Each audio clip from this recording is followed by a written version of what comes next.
이 시간 우리 함께 하나님 말씀 읽겠습니다. 신명기 6장 4절 5절 말씀입니다. 구약 성경 제 성경으로는 271쪽에 있습니다. 우리 한 목소리로 같이 읽겠습니다. 읽습니다. 이스라엘아 들으라.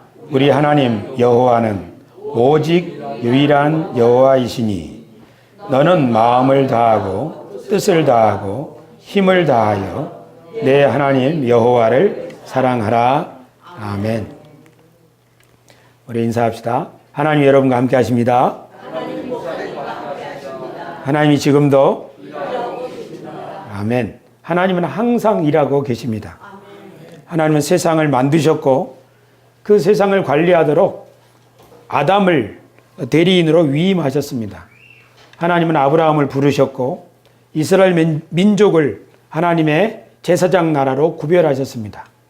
하나님은 예수 그리스도를 보내셨고 예수 그리스도를 통하여 주님 앞에 나아올 수 있도록 우리들을 부르셨습니다.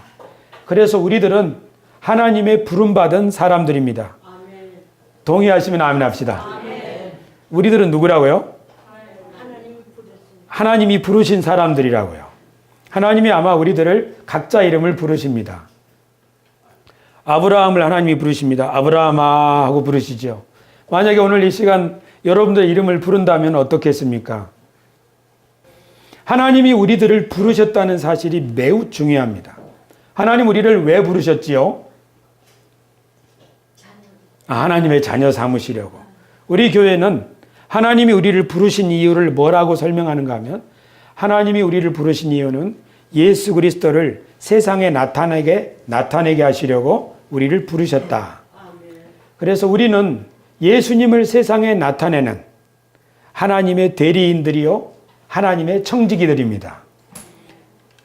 하나님 우리를 부르셔서 자녀 삼으시고 하나님의 은혜로 우리를 새롭게 하시고 하나님의 성령으로 우리를 충만하게 하시어 세상에 파송하기 위해서 우리를 부르셨다는 사실을 항상 기억합시다. 아멘. 그러므로 교회에 모일 뿐 아니라 세상에 흩어져서 하나님의 대리인적 소임을 감당하게 하려고 주님이 우리를 부르셨다는 사실을 기억하는 게 중요합니다. 우리 장로님 기도처럼 우리가 일주일 사는 동안에 지치고 상처도 있고 그렇습니다. 그렇게 주님 앞에 왔을 때 주님이 우리를 부르셔서 오냐 안다. 내가 너를 새롭게 한다. 하나님의 은혜와 사랑으로 우리를 새롭게 하셔서 어떻게 하신다고요? 세상은 무서우니까 가지 말고 교회에 계속 살아라. 그러십니까? 아니지요. 가라. 내가 너를 굳세게 하고 내가 너와 함께 할 것이다. 너는 상처받을 것을 걱정하지 말고 실패할 것도 걱정하지 말고 가서 너희 자녀들을 붙잡아 주어라. 가서 두려워하는 사람을 일으켜 세워 주어라.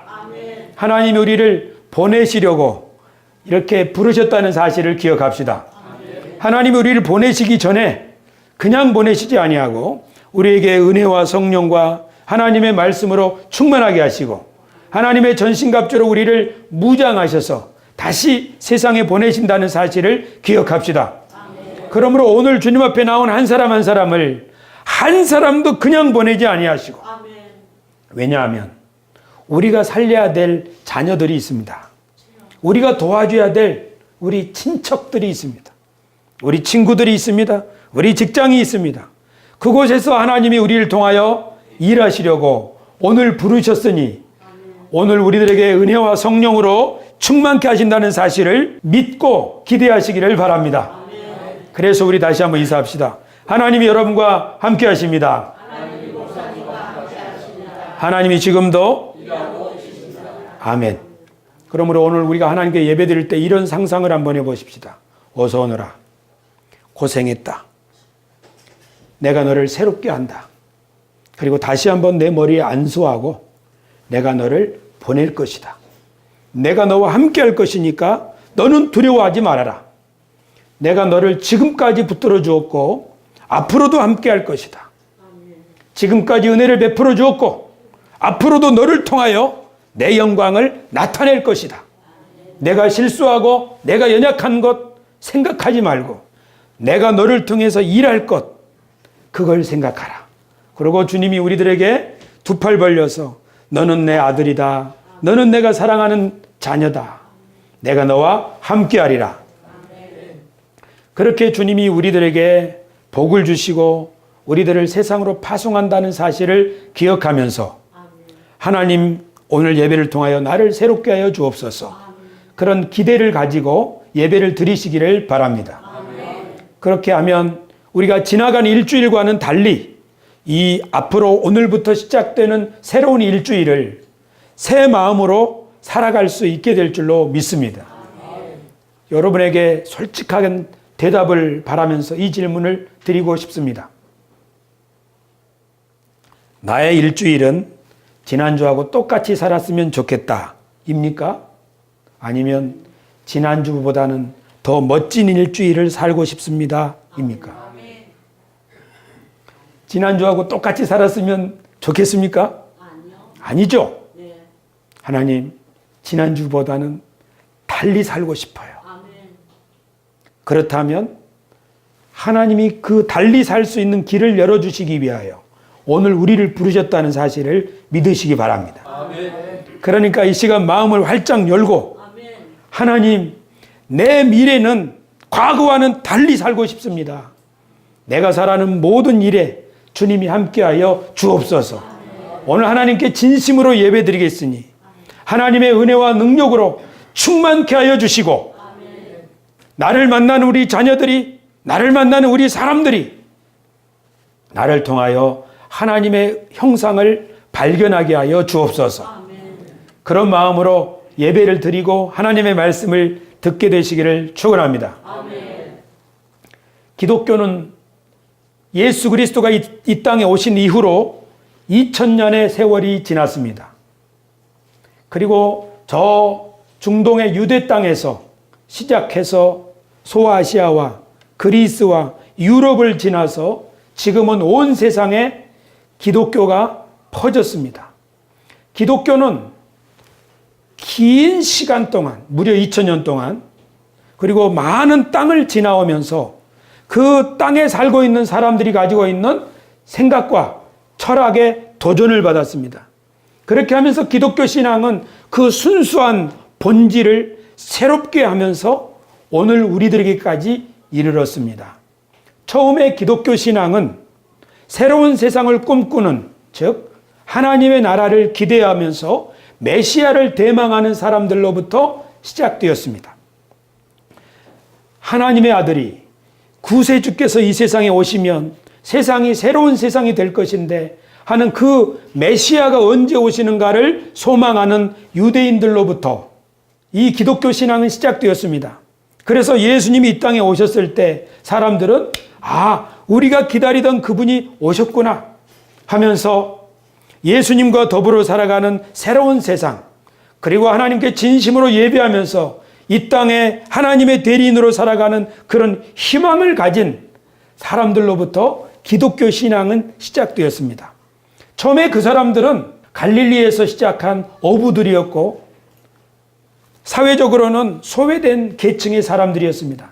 그러나 이 사람들이 예수님을 통하여 새로운 세상에 대한 꿈, 그리고 하나님이 자기들을 버리지 않고 함께 하신다고 하는 이 믿음, 이것이 그리스도인들의 마음에 희망을 주었고, 어렵고 힘들고 또 낮은 계층의 사람들이었지만 예수님이 오셔서 새로운 세상을 주셨다는 이 믿음, 그들을 하나님이 택하셨다고 하는 이 믿음, 그들을 통해서 하나님이 세상을 새롭게 하실 것이라고 하는 이 믿음이 비천한 사람들을 누추하게 살지 않고, 신분은 비천할지라도 고상한 사람들을 감동시킬 수 있는 확신의 사람들이 되게 했습니다. 그래서 그리스도의 복음이 전파되는 곳에 사람들은 새로운 희망을 발견하기 시작했습니다. 그러면서 이 복음이 유럽으로 전파되었을 때 그 유럽에 살고 있던 사람들은 헬라 철학을 신봉하고 있었습니다. 서양의 철학의 근본인 소크라테스나 플라톤 같은 그리스 철학을 신봉하던 사람들에게 예수 그리스도의 복음이 전파되었을 때 이 사람들은 예수님을 자기들의 언어로 새롭게 소개하려고 했습니다. 그래서 다윗의 자손으로 오신 예수님을 이 사람들은 태초부터 하나님과 함께 계셨다가 하나님과 더불어 세상을 만드셨던 그분이 하나님으로부터 보내심을 받아서 이 땅에 하나님의 모습을 나타내 보여주시려고 오셨다. 이렇게 예수 그리스도를 자기들의 언어로 소개하기 시작했습니다. 그렇게 하면서 바울 사도와 같은 소수의 사람들이 마치 겨자씨처럼 유럽의 예수 그리스도의 복음, 하나님께로부터 보내심을 받은 자, 그분이 만들어 가시는 새로운 세상의 이야기를 전파하기 시작할 때 유럽의 사람들이 점점 복음을 듣게 되었습니다. 그때 당시에 세계를 통치하고 있던 제국은 로마 제국이었는데 그리스도의 복음은 로마 제국의 심장부에까지 전파되었습니다. 로마의 황제는 처음에는 그리스도인들을 박해하면서 못살게 굴었습니다. 그러나 예수 그리스도를 믿는 주님이 함께 하시고 자기들을 통해서 일하고 계신다는 이 귀한 믿음을 가진 사람들의 삶을 보면서 로마 세계의 시민들은 감동을 받기 시작했습니다. 그래서 믿는 사람들이 점차 늘어나니까 로마의 황제들은 기독교를 자기의 국교로 인정을 해 주었습니다. 그래서 처음에 교회는 소수의 사람들이 가정에서 예배를 드렸으나 이제는 로마 세계의 중심에 황제도 예배당에 오는 그런 교회로 발전하기 시작했습니다. 황제가 예배당에 참석해야 했기 때문에 예배당은 매우 크게 지어졌고 많은 고관 대작들도 함께 예배당에 참석하게 되었습니다.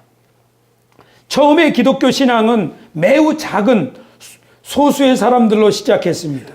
그러나 이제 로마 세계의 중심부에 기독교 신앙이 모든 세상의 중심을 차지하게 되었습니다. 이것이 바로 로마 가톨릭 보편주의적 신앙입니다. 지난 2000년 세월이 지나오면서 기독교는 이렇게 유럽의 중심이 되었고 지중해 세계의 중심이 되었습니다. 그러다가 지금부터 500년 전에 성직자였던 루터가 교회를 바라볼 때 교회가 너무 부유해지고 너무 힘을 갖게 되니까 교회는 기독교 신앙의 중심에서 벗어나 있는 것을 발견했습니다. 그래서 성직자요, 신학자요, 신부였던 마틴 루터는 교회의 개혁을 요구했습니다. 하나님의 말씀으로 돌아갑시다. 기독교 신앙의 근본 정신으로 돌아갑시다. 그때 루터의 주장에 동조한 수많은 사람들이 그게 옳습니다. 우리 다시 성경으로 돌아갑시다. 이렇게 하면서 종교개혁이 일어났습니다. 그래서 그리스도인들은 성경 말씀의 정신으로 다시 돌아가려고 하고 그렇게 성경 말씀에 충실한 교회들이 점점 많이 이 땅에 생겨나기 시작했습니다. 그런 교회를 가리켜서 우리는 개신교회라고 부릅니다. 뭐라고 부른다고요? 우리들이 속해 있는 교회입니다. 그런데 개신교회는 성경 말씀에 충실하려고 그래서 교리를 명확하게 하려다 보니까 이것이 옳은 믿음이다. 이것을 주장하면서 점점 나와 생각이 다른 사람들을 배척하기 시작했습니다. 그렇게 해서 기독교 이 개신교회는 수많은 분파가 생기게 되었습니다. 지금 오늘날 우리가 속해 있는 개신교회는 그래서 많은 교단들이 많은 교회들이 흩어져 있어서 하나됨을 이루지 못하고 서로 자기 교회 중심적, 개교회 중심적인 신앙이 되어서 원래 하나였던 하나님의 교회가 많이 나뉘어졌습니다. 기독교 2000년 역사 가운데 처음에는 예수님이 메시아라고 하는 사실을 힘있게 전할 때가 있었습니다.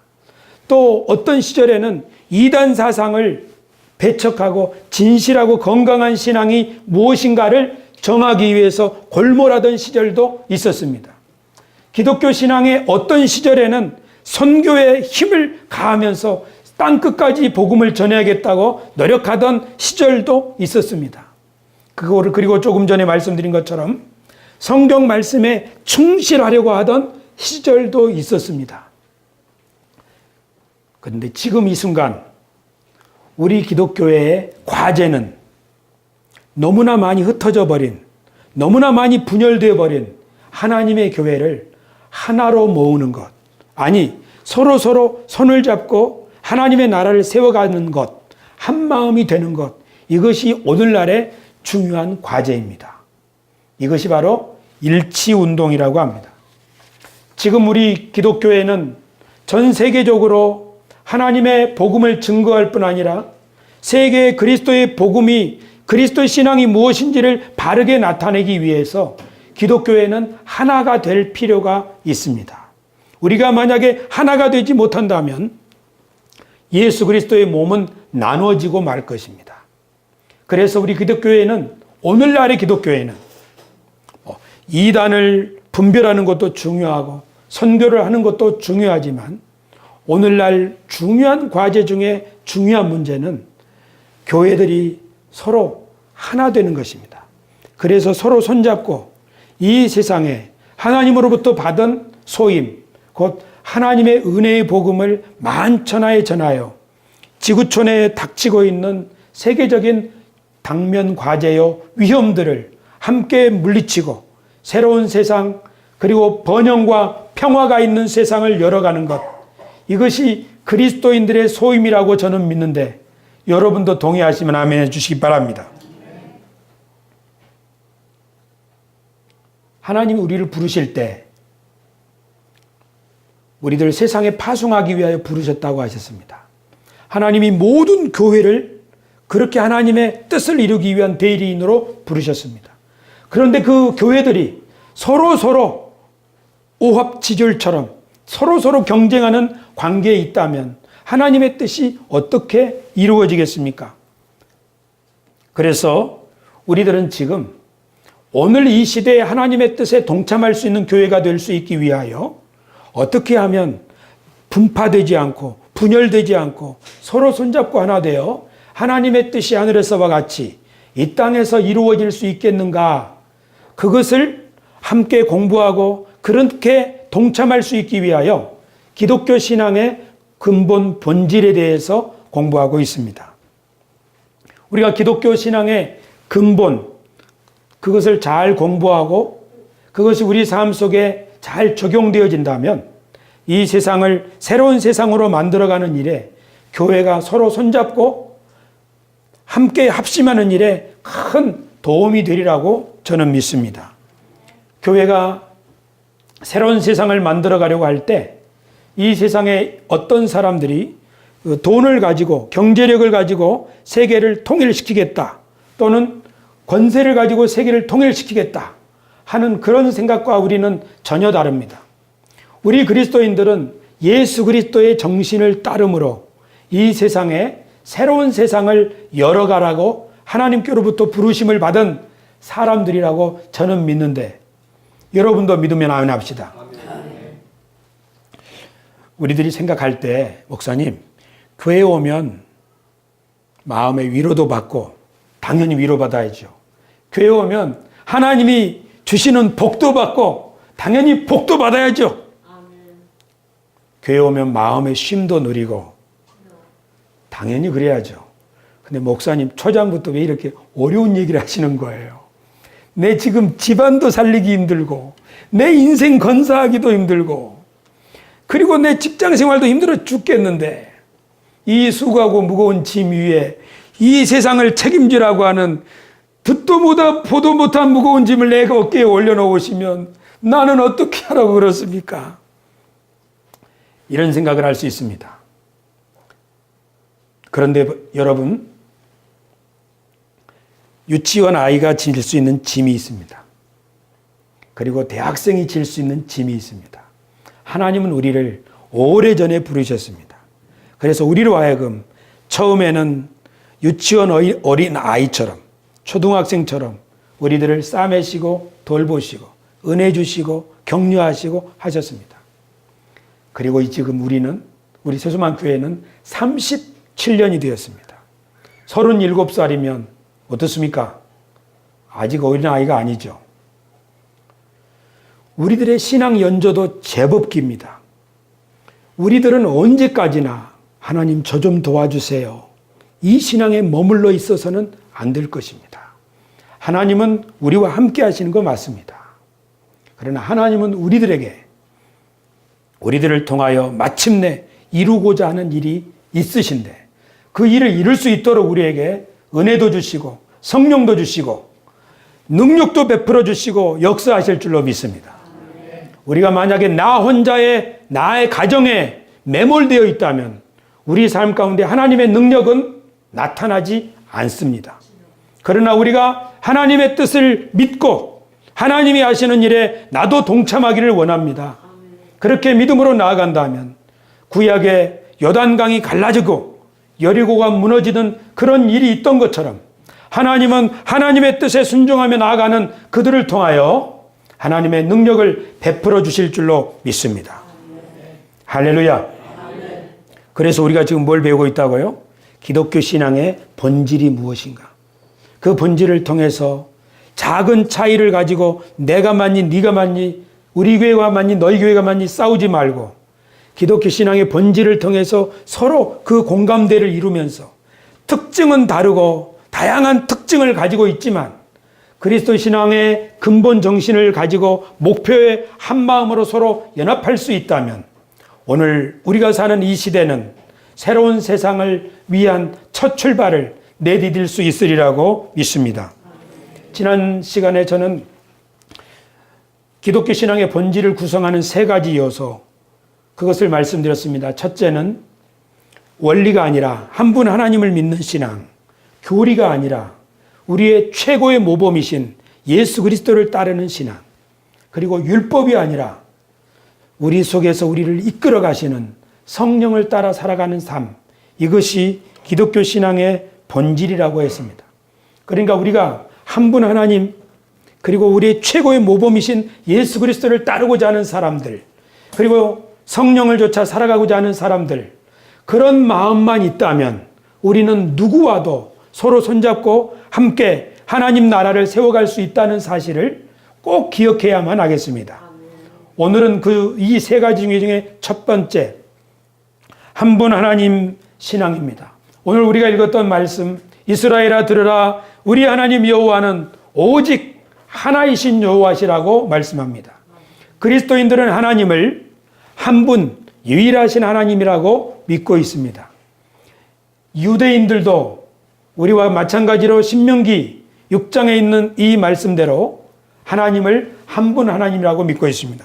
그뿐 아니라 이슬람교에 속하는 무슬림들도 한 분 하나님을 믿고 있습니다. 그러니까 한 분 하나님에 대한 신앙은 기독교인도 유대인도 이슬람 신자들도 다 한 분 하나님을 믿고 있습니다. 우리가 믿는 신을 하나님이라고 부르지요. 천주교 신자들은 하느님이라고 부르죠. 영어를 말하는 사람들은 갓이라고 부르죠. 아랍어를 사용하는 사람들은 하나님을 뭐라고 부릅니까? 따라합시다. 알라. 한번 따라합시다. 알라. 갓이 무슨 뜻입니까? 예, 갓은 하나님을 가리키는 말입니다. 영어지요. 아랍어로 알라는 영어로 말하면 the God입니다. 그래서 아랍어를 쓰는 사람들을 위한 성경책에는 하나님을 알라라고 기록되어 있습니다. 그러니까 하나님, 하느님, 갓, 알라 모두 한 분 하나님을 가리키는 다른 이름들입니다. 미로슬라브 볼프라고 하는 신학자가 기독교의 하나님과 이슬람이 믿는 알라의 공통점을 7가지로 말한 적이 있습니다. 하나님은 한 분이시다. 하나님은 세상을 만드신 분이다. 하나님은 그 무엇과도 다른 분이다. 하나님은 선하시다. 하나님은 하나님을 사랑하라고 하셨다. 하나님은 이웃을 사랑하라고 하셨다.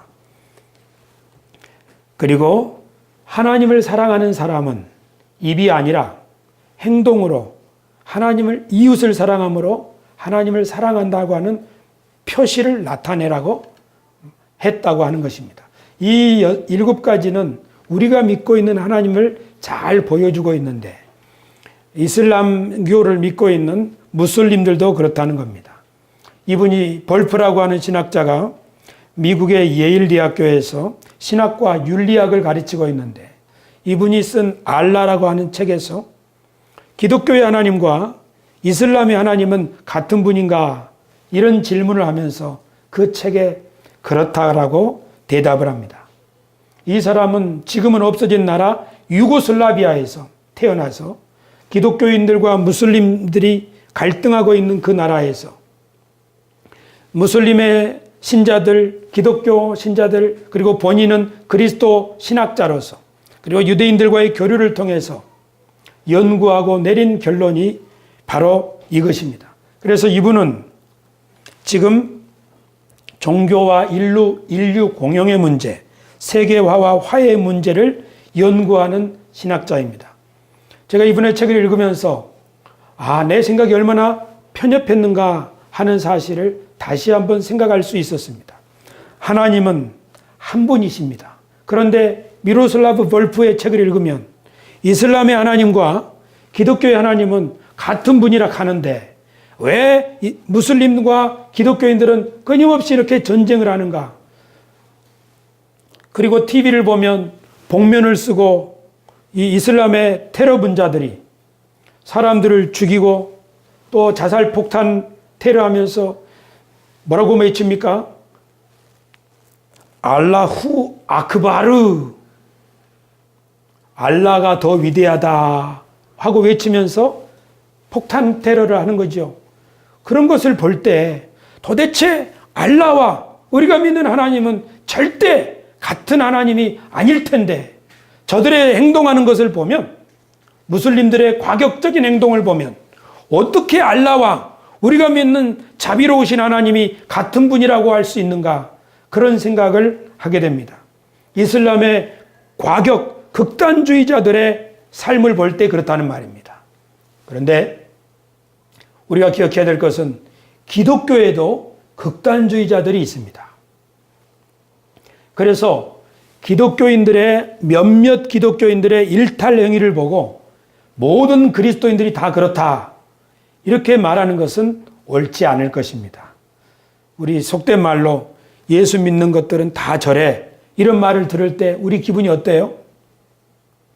어제 그제 권사님 한 분이 우리 교회는 그렇지 않아. 우리 교회는 그렇게 편협하지 않아. 그렇게 친구에게 말했다고 하시는 말씀을 들었습니다. 몇몇 사람들의 극단적인 행동을 보고 모든 그리스도인이 그렇다고 말을 하는 것은 옳지 않다는 것입니다. 마찬가지로 몇몇 과격한 행동을 하는 이슬람 신자들을 보면서 모든 이슬람교가 다 그렇다고 판단하는 것은 옳지 않다는 이야기입니다. 우리나라의 베이제대학교 교수 홍익희 씨는 그의 책 새 종교 이야기에서 유대교, 기독교, 이슬람교에 대한 이야기와 역사를 다루면서 이런 이야기를 썼습니다. 극단주의자들에 대한 경고입니다. 역사를 보면 정치든 사상이든 관용성을 보이며 상대를 포용하면 융성했고 서로 반목하고 대립하면 어김없이 쇠퇴를 불러왔다. 종교도 마찬가지였다. 역사에서 유대교, 기독교, 이슬람교가 서로를 인정하며 평화롭게 살았던 시기는 융성한 시기였다. 그러나 종교의 절대적 진리를 강조하는 근본주의가 발흥하여 나만 옳고 너희는 틀렸다며 개종 아니면 목숨을 강요하면 그 사회는 쇠퇴했다. 그래서 지난 2000년 역사 가운데 이슬람교도 그렇게 했습니다. 그리고 우리 기독교도 11세기에서 13세기에 십자군 전쟁을 통해서 많은 무슬림들을 죽였던 것이 사실입니다. 그러므로 하나님이 우리를 이 땅에 보내셔서 평화의 왕으로 오신 예수 그리스도의 새로운 세상을 열어가고자 하실 때에 신앙의 근본이 아니라 극단주의로 치우치게 된다면 서로 죽이고 갈등이 일으킬 수밖에 없는 세상이 된다는 것을 우리는 지난 2000년의 역사를 통해서 알 수 있습니다. 교우 여러분, 우리나라는 지금 남과 북한의 갈등 관계에 있습니다. 이 두 사이에 군비가 점점 증강되고 그래서 마침내 전쟁으로 끝난다면 한반도는 비극일 것입니다. 우리 한반도는 하나님의 나라, 하나님의 평화가 남과 북 사이에서 아름답게 이루어져야 될 그런 시대적 사명이, 시대적 과제가 우리에게 있습니다. 우리 장로님 기도처럼 평화 가운데 남과 북이 통일되기를 원합니다. 2000년 6월 남북 정상회담이 있었습니다. 김대중 대통령과 김정일 국방위원장이 만났습니다. 근데 이 두 사이에 다리를 놓은 사람이 바로 특사로 왔다 갔다 했던 국정원장 임동원 씨입니다. 그분은 나중에 통일부 장관이 되었는데 은퇴하고 나서 피스메이커, 평화를 만드는 사람이라고 하는 자기의 회고록을 썼습니다. 그 회고록에서 육군사관학교 출신이었던 이 군사 전문가인 임동원 씨가 이런 말을 남겼습니다. 군비 통제 이론에 의하면 전쟁은 잘못된 정보에 기초하여 오해하고 오판하고 오산하는 데서 기인하며 적대되는 최고 지도자들 사이에 불신해서 기인한다. 바꾸어 말하면 최고 지도자들이 서로 마주 앉아 정확한 정보를 나누고 올바르게 이해하고 판단하여 서로 신뢰한다면 전쟁을 방지할 수 있다. 그러니까 전쟁은 잘못된 정보와 상대에 대한 무지로부터 잘못 판단할 때, 그리고 최고 지도자들 사이에 적대감이 증폭될 때 전쟁이 일어난다는 것입니다. 그래서 남북 정상회담을 열기 위해서 임동원 씨가 김정은 위원장을 만나고 나서 김대중 대통령에게 김정일 위원장이 이런 사람입니다 하고 보고한 내용에 의하면 김정일 위원장은 상대방의 말을 경청하며 말하기를 즐기는 타입입니다. 식견이 있고 두뇌가 명석하며 판단력이 빨랐습니다. 명랑하고 유머 감각이 풍부한 스타일입니다. 수긍이 되면 즉각 받아들이고 결단하는 성격입니다. 그것이 2000년 6월 달에 있었던 김정일 위원장에 대한 국정원장의 보고서였습니다. 그런데 그 해 2000년 10월 달에 북한과 미국이 정상회담을 열기 위해서 서로 접촉을 했습니다. 미국의 국무장관이었던 당시에 매들린 올브라이트가 북한을 방문해서 역시 김정일 위원장을 만났습니다. 그리고 나서 기자들에게 이런 말을 했습니다. 김정일 위원장은 놀라울 만큼 정보에 밝고 박식하며 사려 깊고 열심히 경청하는 유머 감각의 소유자다. 그래서 이 발표를 듣고 나서 미국의 언론이 평가하기를 그동안 북한을 불량 국가로 취급하고 김정일에게 미치광이의 이미지를 심어왔던 서방의 시각은 완전히 왜곡된 것이었다. 그런 논평을 했다는 거죠. 제가 지금 드리는 말씀이 뭔가요? 상대방에 대해서 잘 알지 못하고 자기의 생각과 잘못된 정보만을 가지고 상대방에 대한 불신과 적대감을 키워갈 때 점점 갈등이 심해지고 전쟁으로 비화할 수 있는데, 상대방을 바르게 알아가기 시작할 때 전쟁을 예방할 수 있다고 하는 이런 과거에 있었던 경험을 발판 삼아서 오늘 우리를 생각해 보자 하는 겁니다. 우리들도 그동안 잘못된 정보에 기초해서 오판하며 살아왔던 과거가 있고, 어쩌면 지금 이 순간도 우리의 판단은 몇 가지 경우에 대해서 잘못된 판단이 있을 수 있습니다. 한번 들어봐 주시기 바랍니다. 김일성, 어떤 사람입니까? 김정일.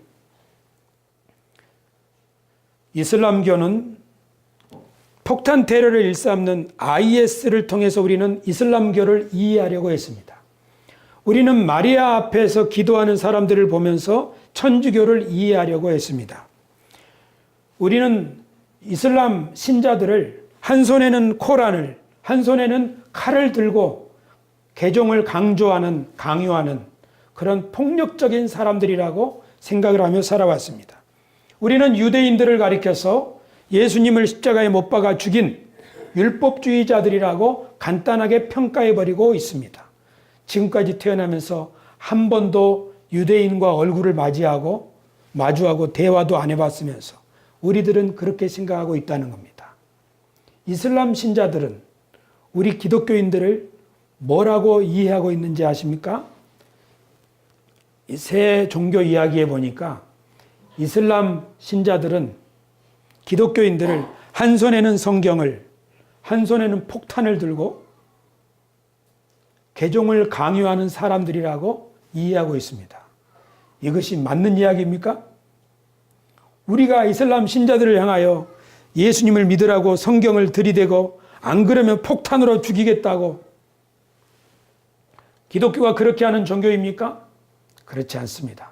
그러나 이슬람 신자들은 그런 오해를 할 만도 합니다.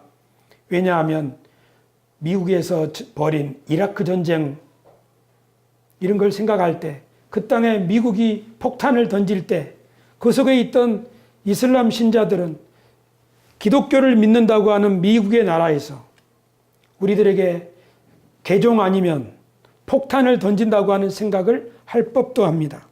하지만 미국 신자들이 또는 미국의 대통령이 행동하고 있는 그 모든 것이 기독교 신앙의 원리에 적합하다고 생각하면 큰 착각입니다. 지금까지 살아온 모든 기독교 역사를 볼 때 정치가들은 기독교 신앙에 충실하기보다는 교회를 통하여 자신들의 권력을 확대하려고 했던 사람들도 많이 있었다는 사실을 우리는 돌아보아야 하겠습니다. 오늘 우리 그리스도인들이 기억해야 될 것은 교리를 가지고 누가 더 정확하고 올바른 교리인가를 가지고 경쟁하지 말고 하나님의 사랑을 누가 더 많이 실천하는가 그걸 가지고 서로 경쟁해야겠습니다. 교회와 교회 사이도 그렇고 종교와 종교 사이도 그렇고 우리가 맞고 너희는 틀렸다 이런 식의 대결은 하나님의 정신에도 맞지 않고 한 분 하나님을 부르는 여러 신앙인들이 한 분 하나님을 부르면서 서로 다투기만 하게 되는 결과를 낳게 되기 때문입니다. 교우 여러분, 예수님이 사시던 2000년 전에도 이런 일들이 있었습니다. 유대인들은 저 북쪽에 사는 갈릴리 사람들을 촌사람이라고 거리를 두고 가까이 하지 않았습니다. 사마리아 사람들은 상종도 못할 사람들이라고 아예 배척했습니다. 그러나 예수님은 어떻게 하셨습니까? 유대인들이 방문하기를 꺼려했던 사마리아 땅을 방문하셔서 그 동네에 이틀 동안 머무시면서 수가성의 사람들과 친구가 되지 않았습니까? 기독교 정신이 바로 그것입니다. 기독교 정신은 유대인들, 특별히 바리새인들이 생각하고 있던 어떤 직종의 사람들, 어떤 직업의 사람들은 하나님이 싫어하신다고 하는 그런 배타적인 생각을 따르는 것이 아닙니다. 바리새인들은 생각하기를 세리와 창기들을 막 가까이 하면 우리가 더러워진다 하면서 그들을 멀리했습니다. 그러나 예수님은 세리와 창기들을 가까이 하면 내가 더러워지는 게 아니라 그들이 거룩해진다고 그 믿음으로 생활하셨습니다. 교우 여러분, 어떤 것이 진짜 거룩입니까? 내가 저 사람들을 만나면 내가 더러워질지 모르니까 나는 멀리 해야 되겠다. 이것이 거룩입니까? 아니면 저 사람들이 나를 만나면 저 사람들이 변화될 것이다. 이런 확신을 가지고 살아가는 것이 거룩입니까? 우리 기독교 신앙을 볼 때 기독교 신앙은 하나님을 알면 알수록 굉장히 강건해지고 대담해지고 건강해집니다. 그러나 하나님을 모르면 모를수록 기독교 신앙은 허약해지기 마련입니다. 허약한 사람의 특징이 무엇입니까? 사람과 사람 사이에 거리를 두고 회피하고 조그마한 일에도 공격적인 반응을 보이고 비방하고 왜곡하고 두려워하며 보호 본능을 가지고 자기를 지키려고 하는 삶, 이것은 허약한 사람의 특징입니다. 하지만 강자의 특징은 무엇입니까? 용기 있게 다가가고 포용하고 화해하고 설득하고 호의를 베풀며 상대방의 반응에도 불구하고 의지를 가지고 희망을 꿈꾸는 것, 그것이 바로 강한 사람의 특징입니다. 이 말은 임동원 씨의 남북 정상회담을 추진하면서 햇볕 정책을 추진하면서 햇볕 정책은 약자의 정책이 아니라 강자의 정책이라고 김대중 대통령과 나누는 대화에 나왔던 이야기입니다. 저는 이 시간 강단에서 어떤 정당의 주장을 선포하고자 하는 것이 아닙니다. 저는 특별히 어느 정당을 지지하고자 하는 것이 아닙니다. 기독교 신앙의 본질은 무엇인가 하면 기독교 신앙이 하나님과 친밀하면 친밀할수록 사람들과 멀어지려고 하고 사람들을 거리를 두고 나는 맞고 너희는 틀리다고 하는 옹졸한 사람이 되는 것이 아니라 기독교 신앙이 본질에 충실하면 충실할수록 하나님이 함께 하시고 우리를 하나님이 온 세상의 책임자와 대리자로 부르셨다는 이 확신이 커지면서 사람들을, 다른 종교를, 나와 대적점에 있는 사람들까지도 품을 수 있는 포용력의 종교가 된다고 저는 믿습니다. 오늘 우리가 기독교 신앙의 본질을 공부하려고 하는 이유입니다. 우리 한국의 기독교를 생각해 봅시다. 이슬람교가 우리나라에 들어오는 것을 반대합니다. 한기총의 성명입니다. 우리는 동성애를 반대합니다. 한기총의 성명입니다. 저는 이것이 우리 한국의 기독교가 너무 건강해서 그렇게 하기보다는 우리 한국의 기독교가 너무 허약하기 때문에 이슬람을 두려워하는 거 아닌가.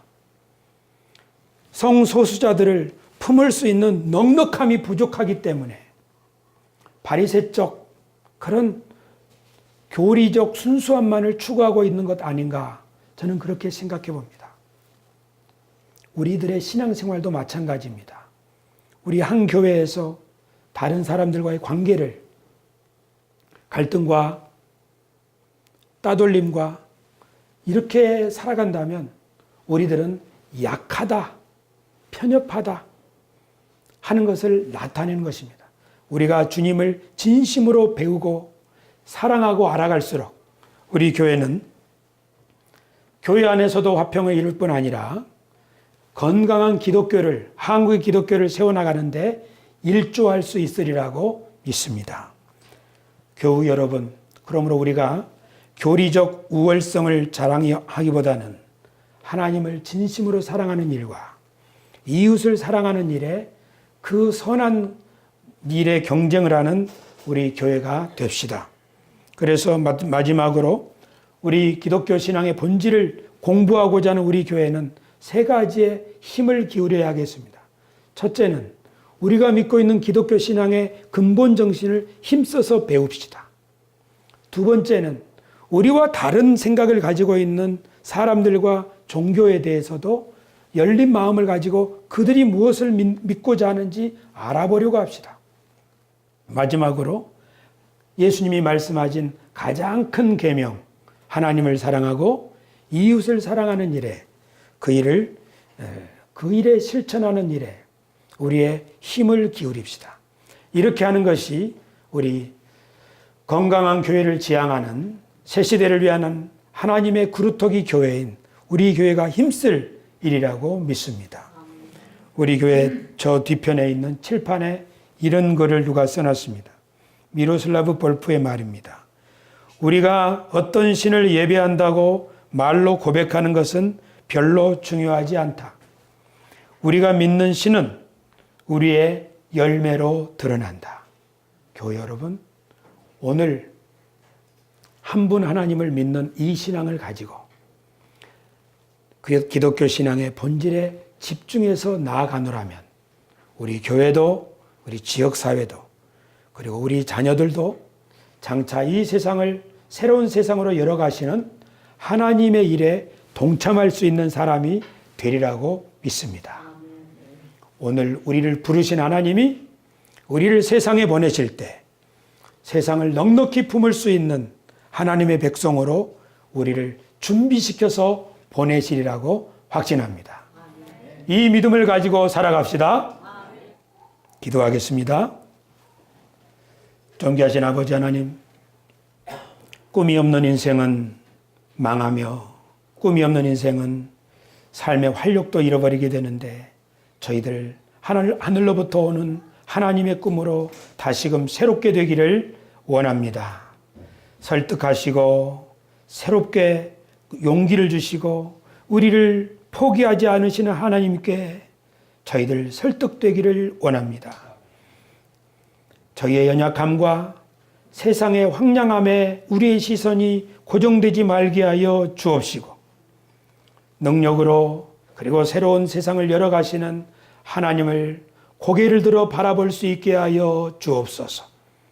일주일의 매 순간순간마다 우리에게 말씀하시는 하나님, 우리를 이끌어 가시는 하나님, 우리 속에 일하시는 하나님을 바라보게 하여 주옵시고 하나님의 부르심에 응답하여 하나님이 열어가시는 새로운 세상의 주역이 되게 하여 주시옵소서. 예수님의 이름으로 기도드리옵나이다. 아멘.